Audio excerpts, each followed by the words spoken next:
Une autre question, c'est en ce qui concerne l'enseignement de l'histoire. Ah, Comment ça se passait? Je fais appel à vos souvenirs nos ancêtres les d'écoliers. Gaulois. Oui. Nos ancêtres les Gaulois.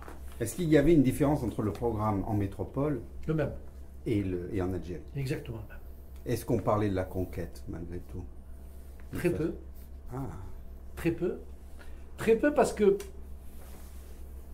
la notion d'Algérie, comme j'ai toujours, qui est une fiction coloniale, et c'est vraiment une fiction coloniale, fait que à l'école communale, on avait le même livre qu'en France en histoire. Malé Isaac. Donc, les petits Arabes de Batna ou de Kenchla, nos ancêtres les Gaulois. Mais jusqu'au moment véritablement de la guerre de 39-40, après ça s'est accentué, ils n'avaient pas du tout la notion d'une Algérie. Ça n'existait pas. Il faut bien dire une chose, comme je disais l'autre fois, les propagandistes du FLN dans la montagne, ils ne parlaient jamais d'indépendance d'Algérie. Jamais, jamais. Ils parlaient de reconquérir une terre musulmane occupée par les infidèles. C'est comme ça qu'ils disaient toujours, on s'arrêtera qu'à Poitiers. L'Algérie n'a plus rien à voir dans l'histoire. Hein? Donc, il faut bien dire une chose, c'est cette notion d'Algérie, c'est une notion qui est née un peu avant l'indépendance, avec l'étoile nord-africaine de Messaliadj, avec les erreurs de la France, quand l'équipe de Ferhat Abbas et les jeunes Turcs voulaient à tout prix devenir français, on les a boudés de mille façons. C'est vrai qu'il y avait des problèmes, qu'il fallait revoir ça, mais en fait, il n'y avait pas de notion d'Algérie. Et le petit arabe qui se trouvait à Batna, à Kenchla, et qui allait à l'école, puisqu'il y avait quand même, avant les événements, avant la guerre d'Algérie, enfin les événements, il y avait quand même des écoles un peu partout. Ils n'allaient pas tous à l'école. Les filles n'y allaient pas déjà, hein, bon, c'est certain. Mais moi j'ai des copains qui étaient instituteurs à Lambèze, mon copain Albedel qui était à Armandie-Yourkis, en classe de ma génération, c'est-à-dire pendant la guerre de 40, ils étaient 50 gamins dans l'école, il y avait 5 Européens. Donc c'était des petits Arabes qui étaient là, qui étaient des Chaouïas. Et qui apprenaient, comme tout le monde, avant la France s'appelait la Gaule, le pays c'était les Gaulois. Alors il y avait après, quand on arrivait au lycée, les coupages en tranches de l'histoire, puisqu'on faisait en 6e l'Orient, Grèce et Rome, après le Moyen-Âge en 5e, en 4e on faisait, je ne me rappelle plus quoi, et puis quand on arrivait en première, on faisait la Révolution française, et on s'arrêtait souvent à la Révolution française. C'est fait par la suite, on a commencé à parler de cette conquête, et la conquête, et je sais que je fais sauter pas mal ça, pour beaucoup d'indigènes d'Algérie, c'était les fêtes de 1930-1937, les fêtes du centenaire. Ou dans ce centenaire, dans pas mal de cas, on avait pris l'habitude de ne pas parler de conquête. Et dans ce document que je vous ai donné, la suite, et pas parce que j'ai pris que la naissance de Constantine, quand il y a eu le centenaire de Constantine, on a parlé de la défense héroïque du premier siège. Il n'y a pas une défense héroïque, je reste, enfin, pas de problème. Et puis, à l'occasion, je vous le ramènerai le bouquin parce que c'est assez intéressant. Et puis après, on parle de la présence française qui s'est installée là. La conquête, comment vous dire, c'était quasiment un mirage. Parce que, qu'on le veuille ou non, la France s'était tellement investie en Algérie que quand les vrais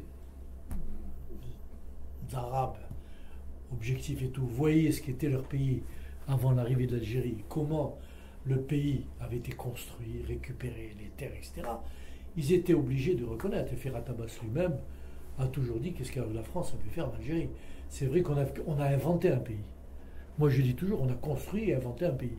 Mais il est vrai que à l'école, pour l'histoire, la conquête, très honnêtement, moi je me rappelle mon école communale, je ne cache pas, c'était l'école communale d'un quartier très européen. Puisque sur 40 élèves, il devait y avoir 4, ils étaient 4, je crois, 4 ou 5 les petits Arabes dont un mozabite. pour qui la conquête voulait rien dire. Hein.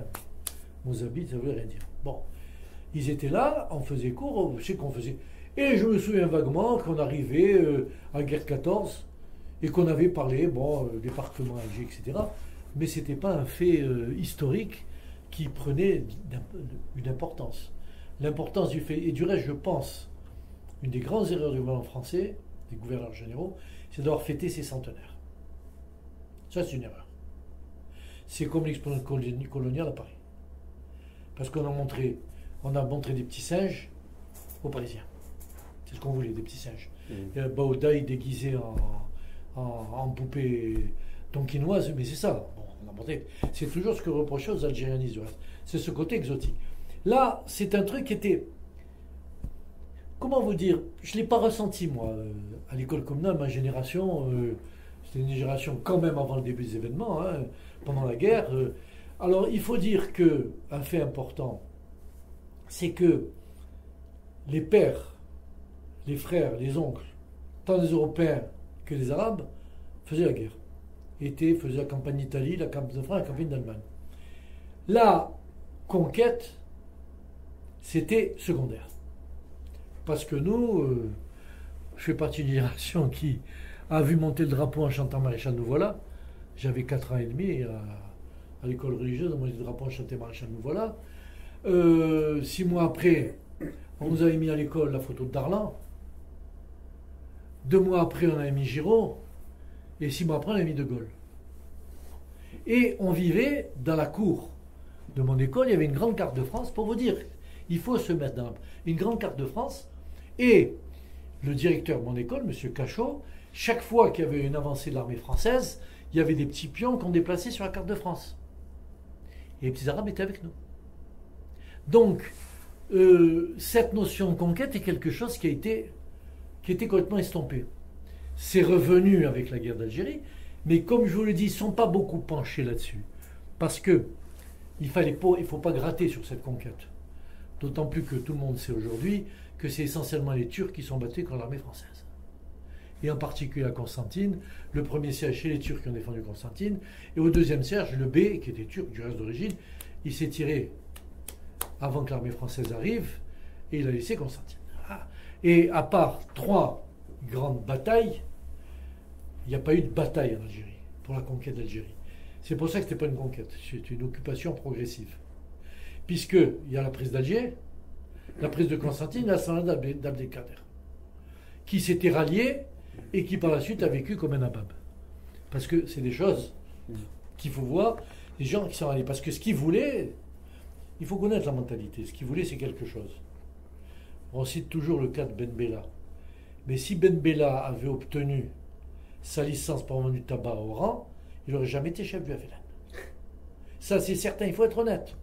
Ce serait un autre, c'est un autre. Celui qui a eu la licence à sa place, il aurait été à sa place. Mais il est comme ça. Et ça, c'est typiquement, je dis bien arabe. C'est ni Kaby ni Chaouia. Il faut bien le mettre à part. Et ça, c'est une chose importante. L'histoire d'Abdelkader, on sait qu'il était franc-maçon. Enfin, c'est comme fait Messaliadj, qui a vécu comme un nabab en France. Et Ben Badis, qui vivait comme un nabab. Le maître à penser des fondamentalistes de l'islam, il vivait comme un nabab. Les gens ils venaient de Syrie, de Jordanie, d'Égypte pour écouter Ben Badis qui prêchait la bonne parole et qui empêchait les jeunes Turcs d'être français, comme je le disais autrefois, parce qu'on ne pouvait pas être afro musulman et français.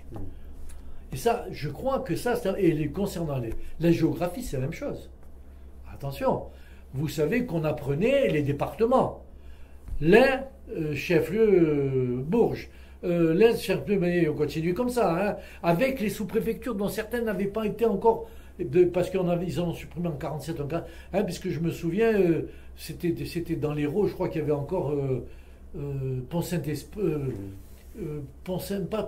Saint-Pons, qui était une sous-préfecture. Et on apprenait ça, et à aucun moment, on apprenait les départements d'Algérie, il y en avait 3. Ah oui.